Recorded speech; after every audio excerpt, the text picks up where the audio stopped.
What's up guys, welcome back to my channel. If you're new here, my name is Julia. In today's video, we're gonna do a big old grocery restock, and then throughout the week while I cook, I'll be sharing all of the meals that I make utilizing the groceries I'm about to show you.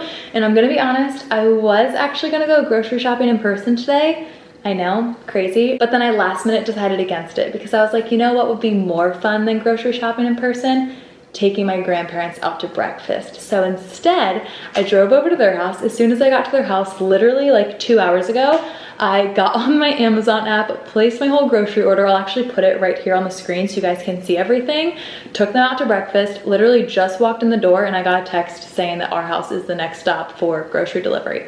So like you can't beat that. I swear grocery delivery is the most convenient thing in the entire world, and I think I save so much time and money because I'm not like perusing the grocery store, buying things we don't need. Like I literally just get on the app and basically repeat the exact same order over and over again because I'm such a creature of habit, always eating the same things, always making the same things.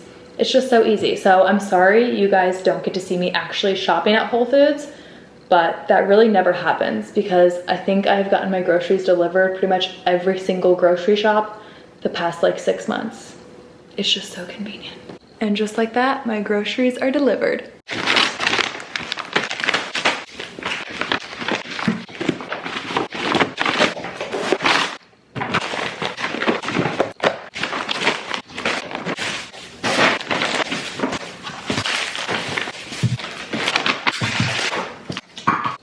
Don't mind the messy aftermath of me quickly unpacking the groceries, but moving over to the actual star of the show in no particular order. We've got some cucumbers, eggs, edamame, salmon, frozen tropical fruit, plain and vanilla Greek yogurt, some whole milk, frozen and fresh spinach, some salsa and tzatziki, romaine lettuce, avocado, red onion, garlic, yellow onion, ground bison, ground pork sausage, ground beef, chicken, some shredded Mexican cheese, Parmesan cheese, Feta cheese, butter, Olipop, black beans, salt, some canned chicken. I like to just keep this in the house in case Scotty ever needs any. Some lemon and lime, sourdough, chicken broth, pita crackers, chicken salad, flour, orzo, pasta, pineapple, dates, chocolate chips, Granny Smith apples, some bananas, sweet potatoes, and then some treats for Scotty.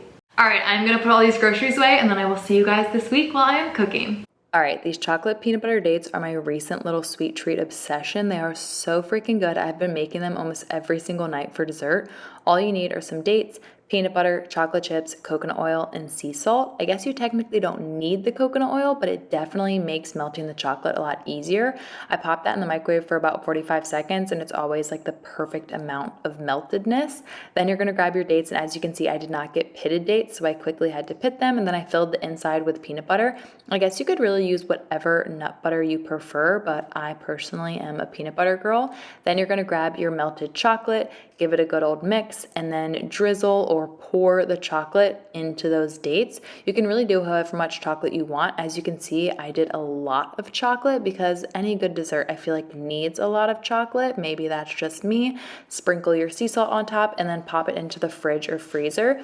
Typically, I just do the fridge for like 15 minutes just so they're not too hard, but they always come out so freaking delicious and it literally tastes like candy.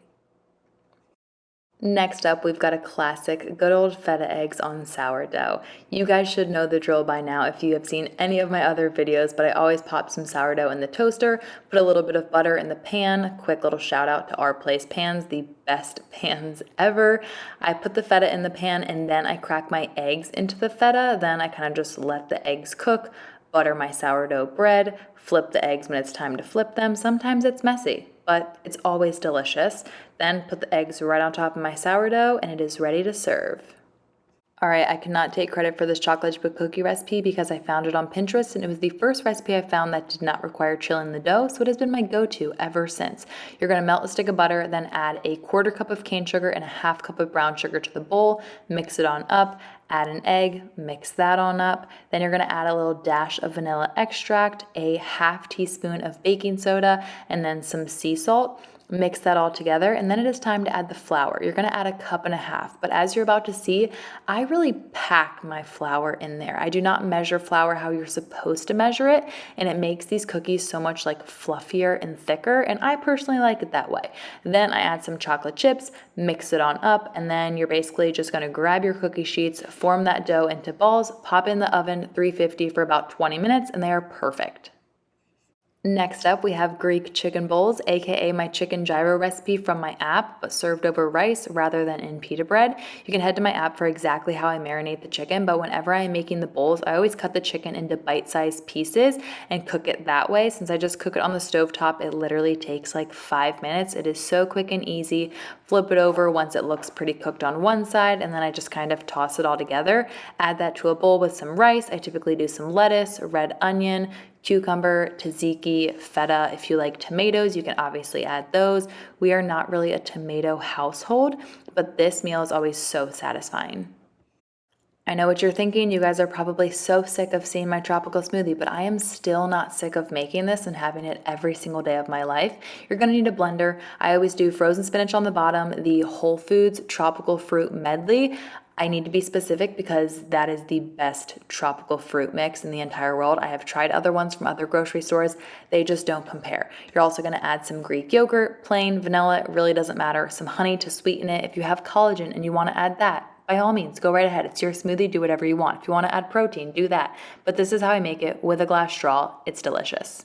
Next up, we've got taco bowls, aka one of the easiest and most foolproof dinners you can possibly make. We did beef taco bowls this night, so I just cooked some ground beef, added some taco seasoning to it, added it to a bowl with some rice, lettuce, avocado, some black beans, salsa, hot sauce, and some shredded Mexican cheese. But think about this as like an at-home Chipotle. You can really do whatever you want with your bowl, add whatever toppings you want. It's always so satisfying, so filling. And then I'm just gonna be completely honest, I never actually keep it in this little bowl. Both my husband and I always transfer it to like a huge salad bowl so that we can actually mix it up like we do with our Chipotle burrito bowls, as you can see right here.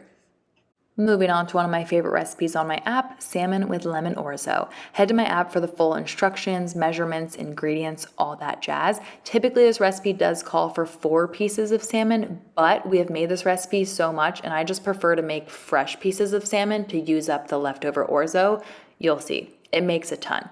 But you're gonna start by cooking your salmon. Salt, pepper, garlic powder, paprika on the salmon, olive oil, and butter in the pan. Cook for about 3 to 4 minutes each side. The prep work for this meal is honestly the most important part because as you'll see, it moves pretty quick since it's a 1-pan meal. As soon as you get the salmon off the pan, you're gonna keep the heat on and add your onions and garlic to the pan. Season with some pepper, some salt. Let that all kind of get almost translucent, and then you are gonna add your orzo to the pan. And you're gonna kind of toast your orzo for a minute or two, and then also add your thyme. I typically add a lot of thyme just because I love the flavor that it adds to this dish.